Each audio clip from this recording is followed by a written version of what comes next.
یم د عثمان خیل ټي وي نه. نن سبا تاسو ته پته ده د بجلۍ حالات ډېر زیات خراب دي. د بجلۍ حوالې سره به یو نظم ووایم چې 2 منټو له راشي بیا ګنټې له ځان چپه کړي. 2 منټو له راشي بیا ګنټې له ځان چپه کړي. څه وکړمې خلکه دا بجلي مې سم خفه کړي.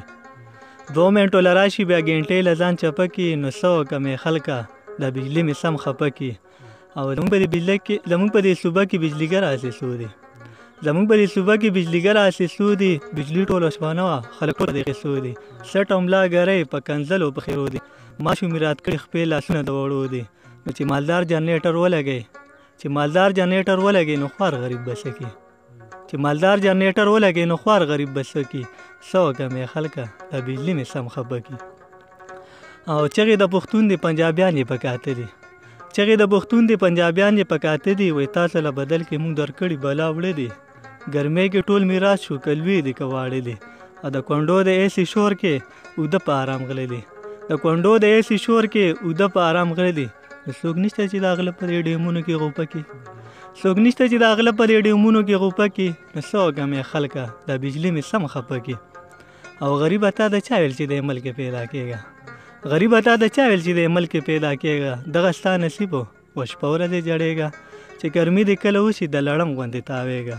او غریبه بدنصیبه په دې خپل ملک شرمېږه. دعا کوه غریبه چې دا ژوند دې خدای ښه کړي. دعا کوه غریبه چې دا ژوند دې خدای ښه کړي. نو څه وکړمې خلکه دا بجلي مې سم خفه کړي. او بجلۍ خندا راغستې کله ځي کله ډیم کېږي. بجلۍ خندا راغستې کله ځي کله ډیم کېږي. او سترګې د چا نه سوځي او نه د چا شرمېږي. او ماشي مې په غوږ کې اوازونه کوي بنګېږي. چې ټک ورکې غریب ته ته به بیا جوړې ګډېږي. نو ټوله شپه مې پناه ماشي ډمامه کړي. ټوله شپه مې پناه ماشي ډمامه کړي. نو څه وکړمې خلکه دا بجلي مې سم خفه کړي. 2 منټو له راشي بیا ګنټې له ځان چپه کړي. 2 منټو له راشي بیا ګنټې له ځان چپه کړي. نو څه وکړمې خلکه دا بجلي مې سم خفه کړي. ګرانو مینوالو بېګا زموږ د کلي ټرانسفارمر د خیره سره ډزېدلی او موږ ډېر په سخته باندې شپه تېره کړې ده. ټوله شپه هم د ماشو سره کبډي کړې. د هغې باره کې به ته یو وړوکی شان نظم ووایم چې نن بیا زموږ د کلي ډزېدلی ټرانسفارمر دی. ګرمي ده او خولې دي د اړ په شکال نور دی. ګرمي ده او خولې دي د اړ په شکال نور دی. نو نن بیا زموږ د کلي ډزېدلی ټرانسفارمر دی. او خوار یو په نصیب د جانونو موږ سپېره یو. او یا کالم وشو بس یو بل ته پکاته یو.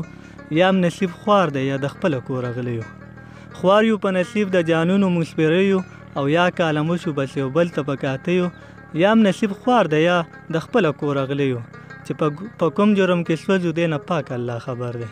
چې په کوم جرم کې سوځو دی نه پاک الله خبر دی. نن بیا زموږ د کلي ډزېدلی ټرانسفارمر دی.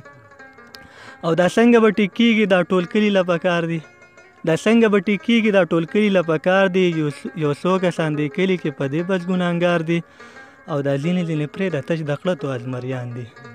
دا څنګه به ټیک کېږي دا ټول کلي له پکار دي. یو څو کسان دې کلي کې بس په دغې ګناهګار دي. دا ځینې پرېږده بس د قلتو ازمریان دي. او په پیسو راټولولو مې پناه سوی ځیګر دی. په پیسو راټولولو مې پناه سوی ځیګر دی. نن بیا زموږ د کلي ډزېدلی ټرانسفارمر دی. او د چا کره پکې نشته څوک ایسي ته پراته دي. د چا کره پکې نشته څوک ایسي ته پراته دي. سوځېدلي بدنصیبه د وچو سلام دي. نو آخر سړی خفه شي چې دا څه دی او څه نه دي. د چا کره پکې نشته څوک ایسي ته پراته دي. سوځېدلي بدنصیبه د وچو سلام دي. نو آخر سړی خفه شي چې دا څه دی او څه نه دي. نو څوک وایي چکۍ یووالی څوک وایي سوی جمپر دی. څوک وایي چکۍ یووالی څوک وایي سوی جمپر دی. نو نن بیا زموږ د کلي ډزېدلی ټرانسفارمر دی. ډېره مننه مینهوالو ډېره زیاته